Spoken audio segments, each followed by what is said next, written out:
Pozdrav svima. Da, sad se vjerovatno pitate da li vas oči varaju, ali dobro protrljajte oči jer nije Fata Morgana, nije varka ispred vas. Kao što vidite, ispred mene dobro poznati logo Lunov Magnus Strip. Verovali ili ne, posle čitavih 29 godina, skoro 30 godina, ponovo na kioscima Lunov Magnus Strip sa svojim prepoznatljivim logom. Ono što je razlika jeste da se izdavačka kuća pod nazivom Golconda potrudila da nas obraduje sa ovim izdanjima i oni se nadaju da će nastaviti da izlaze još dugi niz godina. Kao što vidite, čast da nastavi Lunov Magnus Strip pripala je i nekadašnjem prvotimcu ove edicije, Velikom Bleku ili Bleku Steni, i to pod nazivom koju sada imamo epizodu Kaves. Broj je 999, cena 270 dinara, znači poklapa se sa onom cijenom koju izdaje i Veseli četvrtak i njegova redovna izdanja. Tako da se radi o epizodi koja je trebala da bude izdata pre 29 godina, ali sticaj okolnosti je utjecao na to da Lunov Magnus nesrećno završi svoje izdavaštvo u tom periodu krize, sankcija i tako dalje. Koji se toga sjećaju, koji su malo mlađi, to je bila takva tadašnja situacija. Šta je zanimljivo? Evo odmah da vam pokažem. Znači, kao što vidite, strip se savija i radi se o onom mekom povezu kao što je bio i nekada. Znači vidite, korica je ona meka, znači nije tvrda kao kod izdanja Veselog četvrtka, i radi se o onom klasičnom roto papiru što evocira neke uspomene na stara vremena. Znači u pitanju je meki povez, ali je dobro odrađeno, da kažemo. Lepljenje je naravno odrađeno malo bolje, ali eto, on će izdržati neko vrijeme. Ako bude išao iz ruke u ruku da se čita kao nekada, onda mu možda ne prognoziramo neku dugu budućnost samom ovom, recimo, izdanju.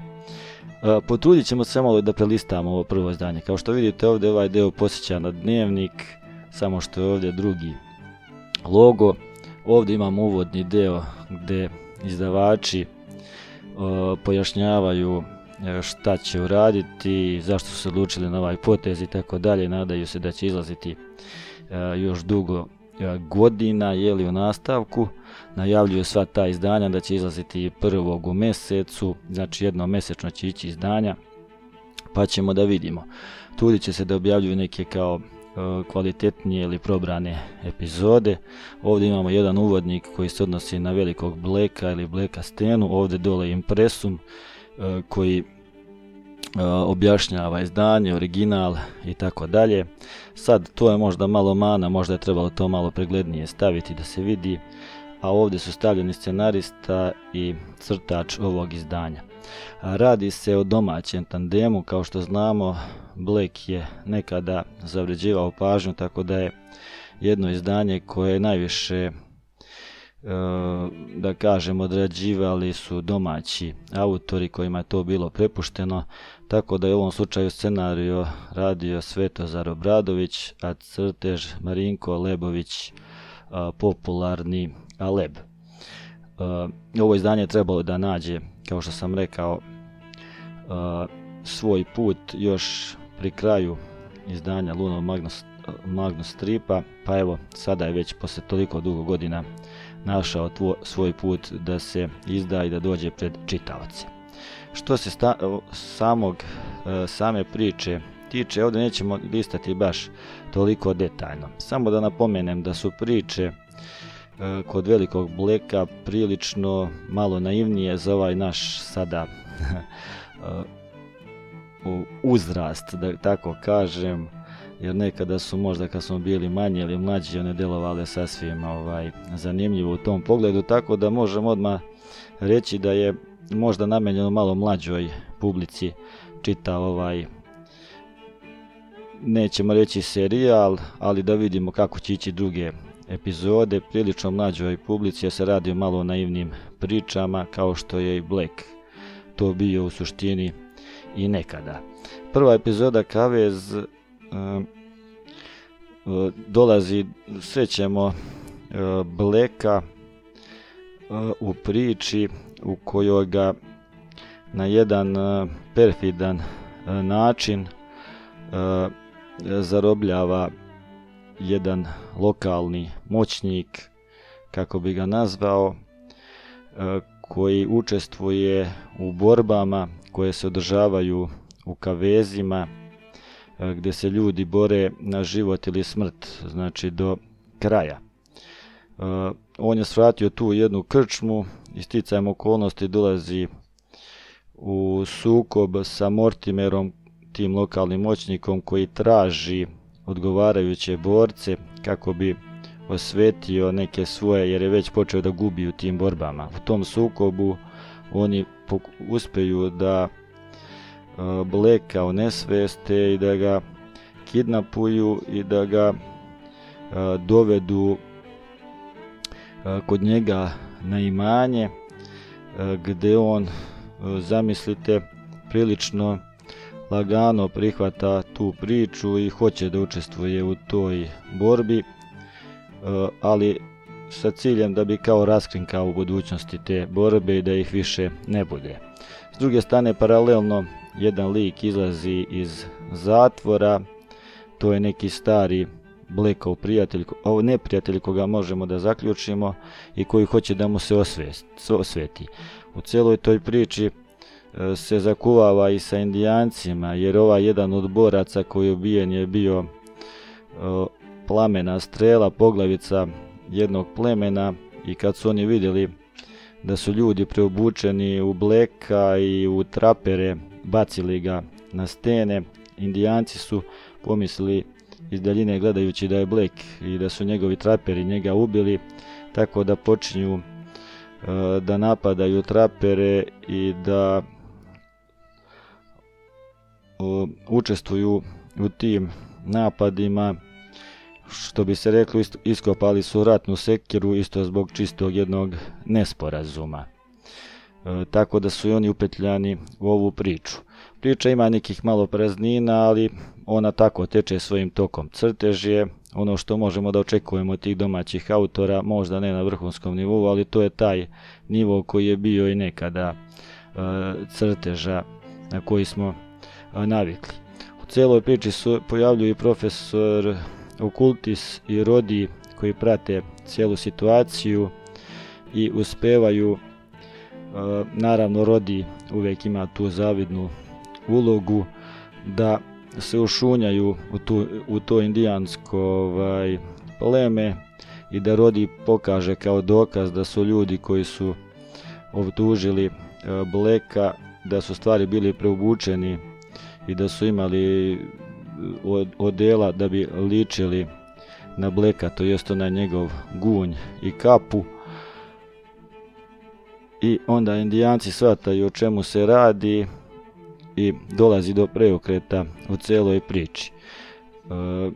Indijanci kontaju da su bili prevareni, ali s druge strane